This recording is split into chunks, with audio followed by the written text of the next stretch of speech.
Cities Dialogue. My name is Natalie Matisse from the city of Cape Town. And like we said, our topic of discussion today is reimagining the cities of the future post-2020. Let us greet our panelists. So we have from the city of Cape Town, Gareth Morgan. He's the Director of Resilience at the city. And in the city, resilience is defined as the capacity of individuals, communities, institutions, businesses, and systems in a city to survive, adapt, and thrive no matter what kind of chronic stresses and acute shocks they experience. Thank you so much for joining us, Gareth. Good day, Natalie. Hi. Cities in developing and emerging countries which are seeing their economies develop rapidly and their populations swell are facing rising pressure as a result of the numbers of private cars on the roads. Many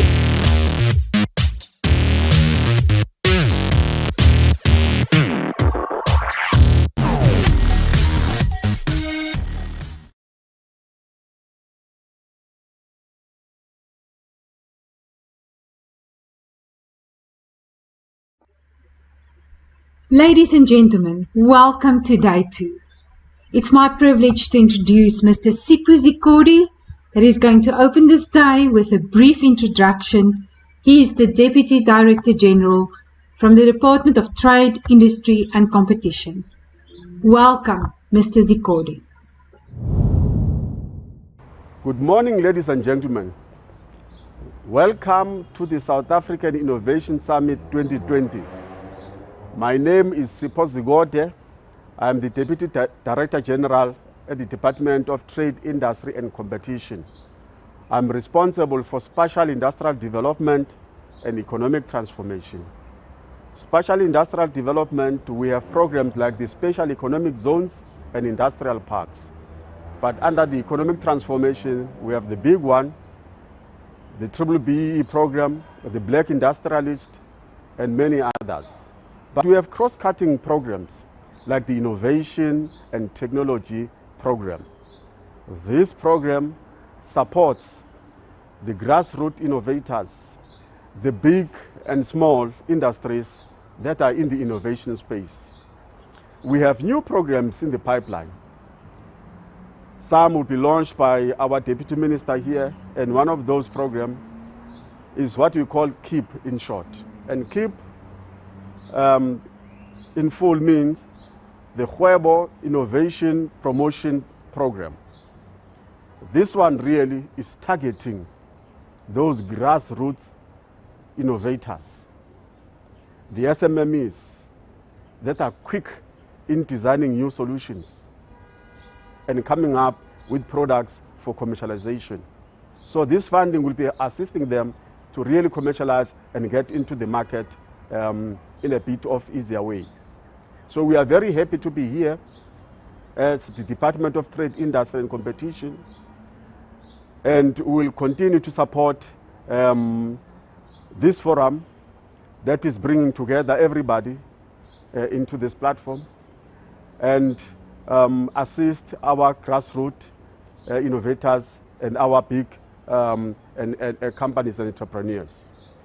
The Deputy Minister of Trade, Industry and Competition, Ms. Nomalungelo Gina, is going to talk more about this new program I've just mentioned here. Ladies and gentlemen, thank you very much. It has been a pleasure to briefly address you and welcome again into the South African Innovation Summit. And I hope by the time the summit is over, there will be those contracts, those partnerships, those collaborations that we will have put together to take the processes forward. I thank you. With no further ado, I welcome to the stage Mrs. Nomalungelo Gina, Deputy Minister, Department of Trade, Industry and Competition. She is going to challenge all of us through her Innovation Summit address to come up with great outcomes that will change society forever in the day ahead and over the 4 days of the Innovation Summit. Welcome, Mrs. Gina. DDG for SCZ and ET, Mr. Zigote, Managing Partner of Benchmark International, Mr. Dustin Graham, MasterCard Divisional President of Southern Africa, Mark Elliott, Von Siedel's Patent Attorney, Mr. Raf van Niekerk, CEO of Ingentium, Joseph Giola, Director in the Technology, Media and Telecommunications Practice, Fatima, Investors of the Garage Demo Day, and WizKids Pitching Den, Program Director. Good morning. It is with utmost pleasure that I'm speaking in such an important summit on innovation. I'm also delighted that this summit has been a standing convention for which the DTIC has been involved since 2014 and playing a crucial role working with South African Innovation Summit. It will have never been a great opportunity once again in 2020 to host this South African Innovation Summit than this time where we are at the level 2 of the national lockdown and the state of national disaster, whereby we are now involved in various conversations as government and other sectors on how the post-COVID-19 economy should look like. We are engaging on what we are the new drivers of that economy and our strategic position as South Africa in the region, that is SADC, and the continent and the world. Ladies and gentlemen, like many other countries, we are indeed in an uncharted waters as the country, as consequence of the impact of COVID-19, has had to our economy, to the employment levels and further deepening poverty. As always, I say that in any dark cloud, there is a silver lining. There are so many positive things that has been brought despite the loss of many lives and the economic sabotage. The coronavirus has been very aggressive in its disruption to the socio-economic normal life as we knew it, and we were focused immediately to adopt new ways of doing business, such as virtual meetings and working from home whilst achieving the same outcomes. In that context, we have all been plunged forcefully into the fourth industrial revolution and its alternative ways of doing things, from the business of parliament, cabinet, departments, companies, churches, NGOs, schools and universities and colleges. The physical conduct of our business has been supplanted by the online platforms. The solution that the country has to develop with regards to the economic recovery requires pragmatic and social compacting. Time for bickering and blaming games is over. Intersectoral collaboration between government, private sector and trade unions is more than urgent. It is within the above context that I want to situate this summit as one of the important congregations that must not just sit because it had to sit, but respond to the enormity of challenges that the country all of a sudden is now facing. Innovation and digitization will be a necessary condition for building this economy and will help build various SMMEs of the new economy. Countries that have long embraced and cultivated innovations by putting in place concrete supportive mechanisms such as curriculum contexts at schools, post-school education systems such as emphasizing on technology and vocational college system than academic stream, building innovative hubs for incubations and strong industry-linked mentorship mechanisms are now leading the world in terms of breaking new grounds in terms of innovation. These are leading countries in the world in terms of their economy, wealth, compared to those lagging behind and embedding innovation in their system. The top 10 leading countries in the year 2020 index, such as South Korea, Sweden, Germany, Switzerland, Finland, Singapore, France, Denmark, USA, and Israel, are all having matured systems that are the catalyst towards moving society, especially the youth and the middle-aged economic active population, to innovation. Government of these economies are hands-on in creating a suitable environment and resources, in straitjacketing the culture of multiple entry points for all sectors to innovation. In Africa, South Africa ranks number 2 after Mauritius. Seychelles comes very close to us, followed by Senegal, Botswana, Kenya, Rwanda, according to the Bergen Project organization in 2018. But comparatively speaking, Africa remains far behind by international standards. I am excited that our branch that is led by DDG Zigode has started through Industrial Parks Revitalization Program to establish incubation and innovation hubs. I wish we would have been more deliberate as the DTIC, working with provincial sister departments and district municipalities within the context of district development model, to set aside more resources to multiply innovation hubs to rural townships and cities.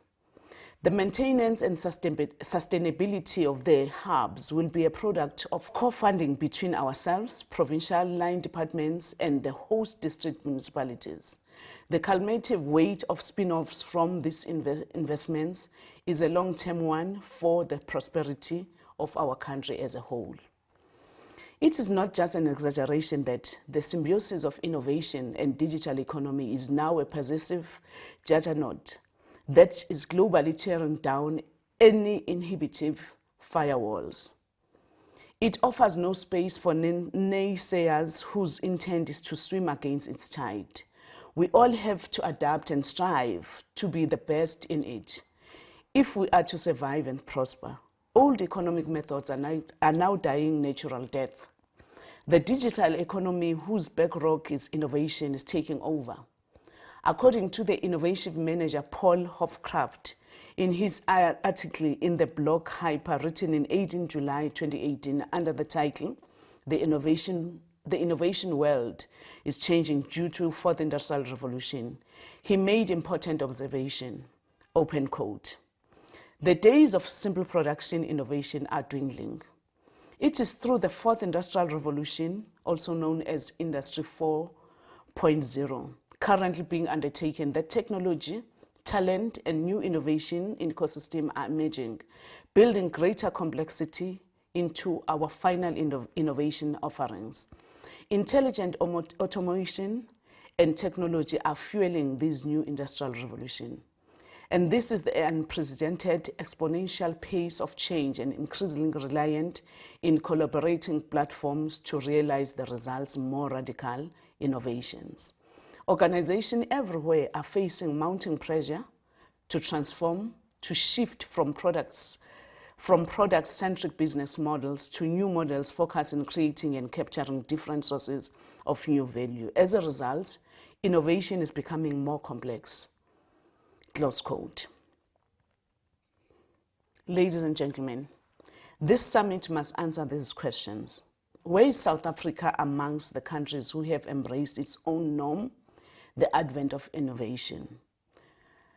Let me repeat. This is the question that must be answered by this summit. Where is South Africa amongst the countries who have embraced as its own norm the advent of innovation? Where are we within the continent as the country?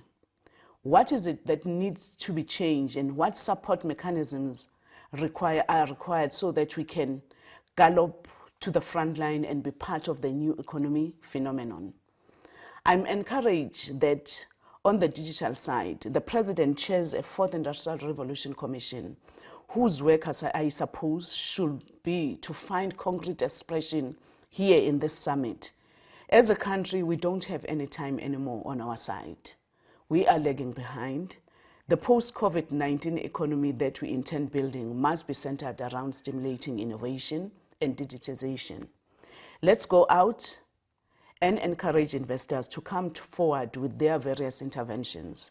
This branch of SCZ and ET must lead the charge in engaging investors, financiers, to come to the party in financing various innovative initiatives than frowning upon them. Organic entrepreneurs emerges out of innovations, patent their products and build big companies. This is, on the other hand, means we must build many Silicon Valleys across the country by ourselves as government. as universities, as TVET colleges, partnering with industries for collecting long-term dividends. Let me wish very good deliberations on this summit, and hopefully the resolutions that will come out of this are going to assist our country in making sure that when it comes to the issues of innovation, issues of fourth industrial revolution, we do put our country in the front line. Thank you very much.